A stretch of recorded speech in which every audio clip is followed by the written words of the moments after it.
മലയോര ഹൈവേ ആണ്. ഹൈവേ അല്ല, മെക്കാഡം റോഡ്.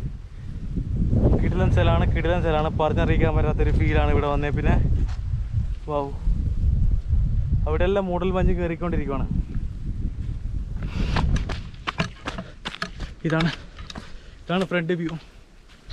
ഈ താഴത്തെ താബോറിൻ്റെ സ്ഥലത്തേക്കാണ് ഇത് നോക്കി നിൽക്കുന്നത്. ഈ പ്രതിമ, സ്റ്റാച്യു താഴത്തേക്കാണ് നോക്കി നിൽക്കുന്നത്.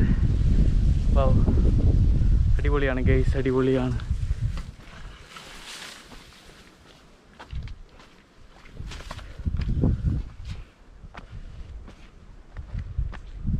അങ്ങോട്ടെല്ലാം ഫുൾ നല്ല കട്ട മൂടൽ മഞ്ഞാണ്. നമുക്കും മൂടൽ മഞ്ഞ് നല്ലോണം കിട്ടുന്നതാണ് നമ്മൾ പ്രതീക്ഷിച്ചിരിക്കുന്നത്. ഓക്കെ, താഴ്ന്നൊക്കെ എന്തെങ്കിലും മൃഗങ്ങളോ സൗണ്ടൊക്കെ കേട്ടായിരുന്നു. എന്തെങ്കിലും കാണാൻ പറ്റുമോ എന്നറിയില്ല. ഓക്കെ ഗൈസ്, ഇവിടെ ക്യാമറയിൽ കാണുമോ എന്ന് എനിക്കറിയില്ല. പക്ഷേ ഇവിടെ നല്ലോണം